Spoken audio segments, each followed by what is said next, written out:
ಕಾಂಗ್ರೆಸ್ ಪಕ್ಷದಿಂದ ರಾಜೀವ್ ಗೌಡನನ್ನ ಅಮಾನತು ಮಾಡಲಾಗಿದೆ. ಶಿಡ್ಲಘಟ್ಟ ಪೌರಾಯುಕ್ತೆಯ ಮೇಲೆ ಬೆಂಕಿ ಹಾಕ್ತೀನಿ ಹಂಗೆ ಹಿಂಗೆ ಅಂತ ಹೇಳಿ ಅಶ್ಲೀಲವಾಗಿ ಮಾತನಾಡಿದಂತಹ ರಾಜೀವ್ ಗೌಡನ ತಲೆದಂಡ ಆಗಿದೆ. ಕಾಂಗ್ರೆಸ್ ಪಕ್ಷದಿಂದಲೇ ಈತನನ್ನ ಅಮಾನತು ಮಾಡಲಾಗಿದೆ ಎನ್ನುವಂಥ ಮಾಹಿತಿ ಲಭ್ಯವಾಗ್ತಾ ಇದೆ. ಪ್ರಕರಣವನ್ನ ಗಂಭೀರವಾಗಿ ಪರಿಗಣಿಸಿದೆ ಕಾಂಗ್ರೆಸ್ ಪಾಳಿಯ. ಫೈನಲಿ ಘಟನೆ ನಡೆದು 2 ವಾರ ಆಗ್ತಾ ಬಂತೇನೋ. 2 ವಾರ ಆದಂತಹ ನಂತರದಲ್ಲಿ ಕಾಂಗ್ರೆಸ್ನ ನಾಯಕರು ಎಚ್ಚೆತ್ತುಕೊಂಡಿದ್ದಾರೆ. ಪೌರಾಯುಕ್ತೆಗೆ ನಿಂದಿಸಿದ್ದಂತಹ ರಾಜೀವ್ ಗೌಡನ ತಲೆದಂಡ ಆಗಿದೆ. ಕಲ್ಟ್ ಸಿನಿಮಾ ಪ್ರಮೋಷನ್ ಸಂದರ್ಭದಲ್ಲಿ ತನ್ನ ಫೋಟೋ ಇದ್ದಂತಹ ಬ್ಯಾನರ್ನ ತೆಗೆಸಿದ್ದಕ್ಕೆ ಪೌರಾಯುಕ್ತಿಗೆ ಕರೆಯನ್ನ ಮಾಡಿ ಕೆಟ್ಟ ಕೊಳಕಾಗಿ ಅವಾಚ್ಯ ಶಬ್ದಗಳಿಂದ ನಿಂದಿಸುವಂತಹ ಕೆಲಸವನ್ನ ಈ ರಾಜೀವ್ ಗೌಡ ಮಾಡಿದ್ದ. ರಾಜೀವ್ ಗೌಡ ಶಿಡ್ಲಘಟ್ಟದ ಪರಾಜಿತ ಕಾಂಗ್ರೆಸ್ ಅಭ್ಯರ್ಥಿ. ಕಳೆದ ವಿಧಾನಸಭಾ ಚುನಾವಣೆಯಲ್ಲಿ ಸ್ಪರ್ಧೆಯನ್ನ ಮಾಡಿ ಸೋತಿದ್ದಂತಹ ವ್ಯಕ್ತಿ.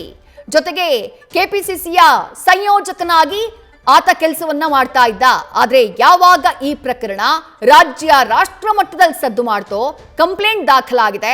ರಾಜೀವ್ ಗೌಡನಿಗಾಗಿ ತಂಡಗಳನ್ನ ಮಾಡಿಕೊಂಡು ಪೊಲೀಸರು ಹುಡುಕಾಟವನ್ನ ನಡೆಸುತ್ತಿದ್ದಾರೆ. ಇದೆಲ್ಲದರ ಮಧ್ಯೆ ಕಾಂಗ್ರೆಸ್ ಪಕ್ಷ ಆತನನ್ನ ಅಮಾನತು ಮಾಡುವಂತಹ ಕೆಲಸವನ್ನ ಮಾಡಿದೆ. ಡೀಟೇಲ್ಸ್ ನಮ್ಮ ಪ್ರತಿನಿಧಿ ಶಿವಪ್ರಸಾದ್ ನೀಡ್ತಾ ಹೋಗ್ತಾರೆ. ಶಿವಪ್ರಸಾದ್, ಪ್ರಕರಣ ನಡೆದೇ 2 ವಾರಗಳಾಗ್ತಾ ಬಂತು ಹೆಚ್ಚು ಕಮ್ಮಿ. ಒಂದು ಕಡೆ ಪೊಲೀಸರು ಹುಡುಕಾಟವನ್ನ ನಡೆಸುತ್ತಿದ್ದಾರೆ, ಈತ ಪತ್ತೇನೇ ಇಲ್ಲ. ಇದರ ಮಧ್ಯೆ ಫೈನಲಿ ಕಾಂಗ್ರೆಸ್ ಪಕ್ಷ ಎಚ್ಚೆತ್ತುಕೊಂಡ ಹಾಗೆ ಕಾಣಿಸ್ತಾ ಇದೆ. ಈಗ ಆತನನ್ನ ಅಮಾನತು ಮಾಡುವಂತಹ ಕೆಲಸಕ್ಕೆ ಮುಂದಾಗಿದೆ. ಬಟ್ ಏನ್ ಕಾರಣಗಳನ್ನ ಕೊಟ್ಟಿದ್ದಾರೆ, ಏನ್ ಮಾಹಿತಿ ಸಿಗ್ತಾ ಇದೆ? ಖಂಡಿತವಾಗಿ ವಿದ್ಯಾಶ್ರೀ, ಶಿಡ್ಲಘಟ್ಟ ಪ್ರಕರಣ ಕುರಿತಂತೆ ಕಾಂಗ್ರೆಸ್ ಪಕ್ಷ ಇದನ್ನ ಗಂಭೀರವಾಗಿ ಪರಿಗಣಿಸಿತ್ತು. ಜೊತೆಗೆ ಪಕ್ಷಕ್ಕೂ ಕೂಡ ದೊಡ್ಡ ಮಟ್ಟದ ಮುಜುಗರ ಕೂಡ ಉಂಟಾಗಿತ್ತು.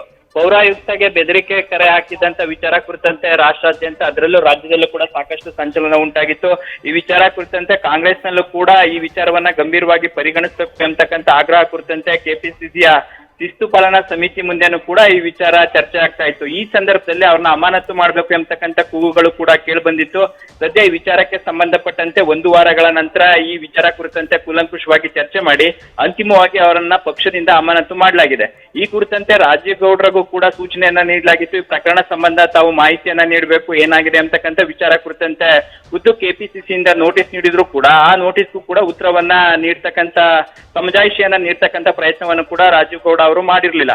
ಹಾಗಾಗಿ ಸದ್ಯ ಈ ಮುಜುಗರದಿಂದ ಪಾರಾಗಲು ಸದ್ಯ ಅಧಿವೇಶನ ನಡೀತಾ ಇದೆ. ಈ ವಿಚಾರ ಕುರಿತಂತೆ ಪ್ರತಿಪಕ್ಷಗಳು ಕೂಡ ಸರ್ಕಾರವನ್ನ ತರಾಟೆಗೆ ತೆಗೆದುಕೊಂಡಿತ್ತು. ಈ ಸಂದರ್ಭದಲ್ಲಿ ಮುಜುಗರ ಉಂಟಾಗೋದು ಬೇಡ ಅಂತಕ್ಕಂಥ ನಿಟ್ಟಿನಲ್ಲಿ ಸದ್ಯದ ಮಟ್ಟಿಗೆ ಅಮಾನತು ಮಾಡಲಾಗಿದೆ. ಎಷ್ಟು ವರ್ಷ ಅಥವಾ ಏನು ಎಂಬುದನ್ನು ಕೂಡ ಅಲ್ಲಿ ಕೆಪಿಸಿಸಿಯ ಶಿಸ್ತು ಪಾಲನಾ ಸಮಿತಿ ಕನ್ಸಿಡರ್ ಮಾಡಿಲ್ವಾದ್ರೂ ಸದ್ಯಕ್ಕೆ ಬೀಸೋ ದೊಣ್ಣೆಯಿಂದ ಪಾರಾಗ್ತಕ್ಕಂಥ ನಿಟ್ಟಿನಲ್ಲಿ ಸದ್ಯಕ್ಕೆ ಅವ್ರನ್ನ ಅಮಾನತು ಮಾಡಲಾಗಿದೆ ಅಂತಕ್ಕಂಥ ಸಂದೇಶವನ್ನ ರವಾನೆ ಮಾಡಲಾಗಿದೆ. ಹಾಗಾಗಿ ಮುಂಬರ್ತಕ್ಕಂಥ ದಿನಗಳಲ್ಲಿ ಅಧಿಕಾರಿಗಳ ರಕ್ಷಣೆ ವಿಚಾರ ಕುರಿತಂತೆ ಕೂಡ ಅನೇಕ ನಾಯಕರು ಪ್ರಸ್ತಾಪ ಮಾಡಿದ್ರು. ಜೊತೆಗೆ ಕಾಂಗ್ರೆಸ್ ಪಕ್ಷಕ್ಕೆ ಈ ಘಟನೆಯಿಂದ, ಈ ವಿಚಾರದಿಂದ, ಈ ಪ್ರಕರಣದಿಂದ ಸಾಕಷ್ಟು ಮುಜುಗರ ಆಗಿತ್ತು. ಹಾಗಾಗಿ ಸದ್ಯಕ್ಕೆ ಅವ್ರನ್ನ ಅಮಾನತು ಮಾಡೋದ್ರ ಮುಖಾಂತರ ಶಿಸ್ತು ಸಮಿತಿ ತುರ್ತು ಕ್ರಮವನ್ನ, ಕಠಿಣ ಕ್ರಮವನ್ನ ತೆಗೆದುಕೊಂಡಿದೆ ಅಂತಕ್ಕಂಥ ಮಾಹಿತಿ ಈಗ ಹೊರಬೀಳ್ತಾ ಇರ್ತಕ್ಕಂಥದ್ದು ವಿದ್ಯಾಶ್ರೀ. ಶಿವಪ್ರಸಾದ್, ಹಾಗೆ ಸಂಪರ್ಕದಲ್ಲಿ ಆ ಆದೇಶ ಪ್ರತಿ ಏನಿದೆ, ಅದರಲ್ಲಿ ಏನಿದೆ, ಏನು ಉಲ್ಲೇಖವನ್ನ ಮಾಡಲಾಗಿದೆ ಅನ್ನೋದನ್ನ ಹೇಳ್ಬಿಡ್ತೀನಿ. ಕೆಪಿಸಿಸಿ ಕಳುಹಿಸಿದಂತಹ ಪತ್ರದ ಅನುಸಾರ ದಿನಾಂಕ 23/1/2026 ನಡೆದಂತಹ ಕೆಪಿಸಿಸಿ ಶಿಸ್ತು ಪಾಲನಾ ಸಮಿತಿಯ ಸಭೆಯಲ್ಲಿ ರಾಜೀವ್ ಗೌಡ ಶಿಡ್ಲಘಟ್ಟ ವಿಧಾನಸಭಾ ಕ್ಷೇತ್ರದ ಕಾಂಗ್ರೆಸ್ ಅಭ್ಯರ್ಥಿಯ ವಿರುದ್ಧ ಬಂದಿರುವಂತಹ ಪ್ರಕರಣವನ್ನ ಕೂಲಂಕುಷವಾಗಿ ಪರಿಶೀಲಿಸಿ ಪ್ರಕರಣದ ಗಂಭೀರತೆ ಮನವರಿಕೆಯಾದಂತಹ ಹಿನ್ನೆಲೆಯಲ್ಲಿ ಕೆಪಿಸಿಸಿ ಶಿಸ್ತು ಪಾಲನಾ ಸಮಿತಿಯ ಶಿಫಾರಸಿನ ಮೇರೆಗೆ ರಾಜೀವ್ ಗೌಡ ಅವರನ್ನ ಪಕ್ಷದಿಂದ ಅಮಾನತು ಮಾಡಲಾಗಿದೆ. ಇದು ಕರ್ನಾಟಕ ಪ್ರದೇಶ ಕಾಂಗ್ರೆಸ್ ಸಮಿತಿಯ ಶಿಸ್ತು ಪಾಲನಾ ಸಮಿತಿ ಏನು ಆದೇಶವನ್ನ ಹೊರಡಿಸಿದೆ, ಆ ಆದೇಶದಲ್ಲಿ ಉಲ್ಲೇಖಿಸಿರುವಂತಹ ವಿಚಾರ. ನಮ್ಮ ಪ್ರತಿನಿಧಿ ಶಿವಪ್ರಸಾದ್ ಮಾಹಿತಿಯನ್ನ ನೀಡ್ತಾ ಇದ್ರು. ಶಿವಪ್ರಸಾದ್, ನಾನು ಆಗ್ಲೇ ಹೇಳ್ತಾ ಇದ್ದೆ, ಕಾಂಗ್ರೆಸ್ ಕ್ವಿಕ್ ಆಗಿ ಆಕ್ಷನ್ ತೆಗೆದುಕೊಂಡಿದ್ದಿದ್ರೆ, ಅಂದ್ರೆ ಘಟನೆ ನಡೆದಂತಹ 1-2 ದಿನ 3 ದಿನಗಳ ಒಳಗಾಗಿ ಈ ನಿರ್ಧಾರಕ್ಕೆ ಬಂದಿದ್ರೆ ಆಗ ಜನ ಮೆಚ್ಚುಗೆಯನ್ನ ವ್ಯಕ್ತಪಡಿಸ್ತಾ ಇದ್ರೋ ಏನೋ. ಆದ್ರೆ ಶಿಸ್ತು ಸಮಿತಿ ಈ ನಿರ್ಧಾರವನ್ನ ತೆಗೆದುಕೊಳ್ಳೋದಕ್ಕೆ ಬಹಳ ತಡ ಮಾಡ್ತು ಅಂತ ಹೇಳಿ ಅನ್ನಿಸ್ತಿಲ್ವಾ ಅಂತ ಹೇಳಿ ಶಿವಪ್ರಸಾದ್? ಖಂಡಿತವಾಗಿ ವಿದ್ಯಾಶ್ರೀ, ಯಾವುದೇ ಈ ರೀತಿಯ ಗುರುತರ ಪ್ರಕರಣಗಳ ಬಂದಂತ ಸಂದರ್ಭದಲ್ಲಿ ಕೆಪಿಸಿಸಿ ಶಿಸ್ತು ಪಾಲನಾ ಸಮಿತಿ ಈ ರೀತಿಯ ಪ್ರಕರಣಗಳನ್ನ ಕೂಲಂಕುಷವಾಗಿ ತನಿಖೆ ಮಾಡಬೇಕಾಗುತ್ತೆ. ಈ ಪ್ರಕರಣಕ್ಕೆ ಸಂಬಂಧಪಟ್ಟಂತೆ ಯಾರು ಆರೋಪಿ ಇದ್ದಾರೆ, ಅಂದ್ರೆ ಪ್ರಕರಣದ ಪ್ರಮುಖರು ಯಾರಿದ್ದಾರೆ, ಅವರಿಂದನೂ ಕೂಡ ನೋಟಿಸ್ ಕೊಟ್ಟು ಅವರಿಂದ ವಿವರಣೆ ಪಡಿತಕ್ಕಂಥ ಕೆಲಸವನ್ನು ಕೂಡ ಕೆಪಿಸಿಸಿ ಮಾಡ್ಕೊಂಡು ಬರುತ್ತೆ. ಅವರಿಂದ ಸೂಕ್ತವಾದಂತ ಸಮಜಾಯಿಷಿ ಬರದೇ ಇದ್ರೆ ಅಥವಾ ಈ ರೀತಿಯ ಗಂಭೀರ ಪ್ರಕರಣಗಳಲ್ಲಿ ಪಕ್ಷ, ಅದರಲ್ಲೂ ಶಿಸ್ತು ಸಮಿತಿ ಈ ರೀತಿಯ ಶಿಫಾರಸನ್ನು ಮಾಡುತ್ತೆ. ಹಾಗಾಗಿ ಸಾಕಷ್ಟು ವಿಳಂಬವಾದ್ರೂ ಕೂಡ ಸದ್ಯಕ್ಕೆ ಈ ರೀತಿಯ ತೀರ್ಮಾನ ತೆಗೆದುಕೊಳ್ಳೋದ್ರ ಮುಖಾಂತರ ಪ್ರಕರಣದ ಗಂಭೀರತೆ ಇರ್ಬೋದು, ಅಧಿಕಾರಿಗೆ ವ್ಯಕ್ತವಾದಂತ ಜನ ಬೆಂಬಲ ಇರ್ಬೋದು, ಜೊತೆಗೆ ಪ್ರತಿಪಕ್ಷಗಳು ಕೂಡ ಅಧಿವೇಶನದಲ್ಲಿ ವಿಚಾರವನ್ನ ಪ್ರಸ್ತಾಪ ಮಾಡೋದ್ರಿಂದ ಸದ್ಯಕ್ಕೆ ಈ ರೀತಿಯ ಕ್ರಮವನ್ನ ತೆಗೆದುಕೊಳ್ಳಲಾಗಿದೆ ಅಂತಕ್ಕಂಥ ಮಾಹಿತಿ ಲಭ್ಯವಾಗ್ತಾ ಇದೆ. ಶಿವಪ್ರಸಾದ್, ಇದು ಬೀಸೋ ದೊಣ್ಣೆಯಿಂದ ತಪ್ಪಿಸಿಕೊಳ್ಳುವಂತಹ ಯತ್ನಾನ ಅಂತ ಹೇಳಿ ಈಗ ಪ್ರಕರಣವನ್ನ ತೀರಾ ಗಂಭೀರವಾಗಿ ಪರಿಗಣಿಸಿದೆ. ಹೆಣ್ಣುಮಗಳಿಗೆ ಇವರು ಕೆಟ್ಟ ಕೊಳಕಾಗೆಲ್ಲ ಮಾತನಾಡಿದ್ದಾರೆ, ಅವಾಚ್ಯ ಶಬ್ದಗಳನ್ನ ಬಳಸಿದ್ದಾರೆ, ಅಧಿಕಾರ ದುರ್ಬಳಕೆ ಮಾಡಿಕೊಂಡಿದ್ದಾರೆ, ದರ್ಪವನ್ನ ತೋರಿದ್ದಾರೆ ಅನ್ನೋದನ್ನ ಕಾಂಗ್ರೆಸ್ ಪಕ್ಷ ಗಂಭೀರವಾಗಿ ಪರಿಗಣಿಸಿದ್ದೇ ಆದ್ರೆ ಉಚ್ಚಾಟನೆ ಮಾಡುವುದಕ್ಕೂ ಕೂಡ ಅವಕಾಶ ಆಯಿತು. ಆದ್ರೆ ಉಚ್ಚಾಟನೆ ಮಾಡಿಲ್ಲ, ಅಮಾನತು ಮಾಡಿದ್ದಾರೆ. ಎಷ್ಟು ದಿನ ಅಂತ ಗೊತ್ತಿಲ್ಲ. ಆ ಅಮಾನತು ಯಾವಾಗ ಬೇಕಾದ್ರೂ ರಿವೋಕ್ ಆಗಬಹುದು. ಹಾಗಾಗಿನೇ ಕಣ್ಣಳಿಸುವಂತಹ ತಂತ್ರಾನ ಇದು ಅಂತ ಹೇಳಿ ಶಿವಪ್ರಸಾದ್. ಖಂಡಿತವಾಗಿ ವಿದ್ಯಾಶ್ರೀ, ಈಗಾಗಲೇ ಗೃಹ ಇಲಾಖೆ ರಾಜೀವ್ ಗೌಡರ ಎಲ್ಲಿದ್ದಾರೆ ಅಂತಕ್ಕಂಥ ವಿಚಾರ ಕುರಿತಂತೆ ಈಗಾಗಲೇ ಅವ್ರನ್ನ ಹುಡುಕ್ತಕ್ಕಂಥ ಕೆಲಸಕ್ಕೂ ಕೂಡ ನಿರತರಾಗಿದೆ. ಸದ್ಯ ಈಗ ಅಮಾನತು ಆದೇಶವನ್ನ ಮಾಡಿದ್ದು, ಉಚ್ಚಾಟನೆ ಕೂಡ ಮಾಡಿಲ್ಲ. ಅಂದ್ರೆ ಆ ಅಮಾನತು ಪತ್ರದಲ್ಲಿ ಎಷ್ಟು ವರ್ಷಗಳ ಕಾಲ, ಎಷ್ಟು ತಿಂಗಳ ಕಾಲ ಎಂಬುದನ್ನು ಕೂಡ ನಮೂದನೆ ಮಾಡಿಲ್ಲ. ಹಾಗಾಗಿ ಸದ್ಯಕ್ಕೆ ಬೀಸದೊಣ್ಣೆಯಿಂದ ಪಾರೋಗೋದ್ರ ಮುಖಾಂತರ ಪಕ್ಷಕ್ಕೆ ಆಗ್ತಾ ಇರ್ತಕ್ಕಂಥ ಸರ್ಕಾರಕ್ಕೆ ಆಗ್ಲಿರುವ ಮುಜುಗರದಿಂದ ಪಾರಾಗ್ಲಿಕ್ಕೆ ಈ ತಂತ್ರವನ್ನ ಅನುಸರಿಸಲಾಗ್ತಾ ಇದೆ ಅಂತಕ್ಕಂಥ ಮಾಹಿತಿ ಕೂಡ ಲಭ್ಯವಾಗ್ತಾ ಇದೆ. ಸದ್ಯ ಹೀಗಾಗಿ ಗೃಹ ಇಲಾಖೆಗೂ ಕೂಡ, ಅದರಲ್ಲೂ ಗೃಹ ಸಚಿವರು ಇರ್ಬೋದು, ಅನೇಕ ಸಚಿವರು ಕೂಡ ಈ ಪ್ರಕರಣ ಸಂಬಂಧಪಟ್ಟಂತೆ ಸ್ಪಷ್ಟನೆಯನ್ನು ಕೂಡ ನೀಡಿದ್ದಾರೆ.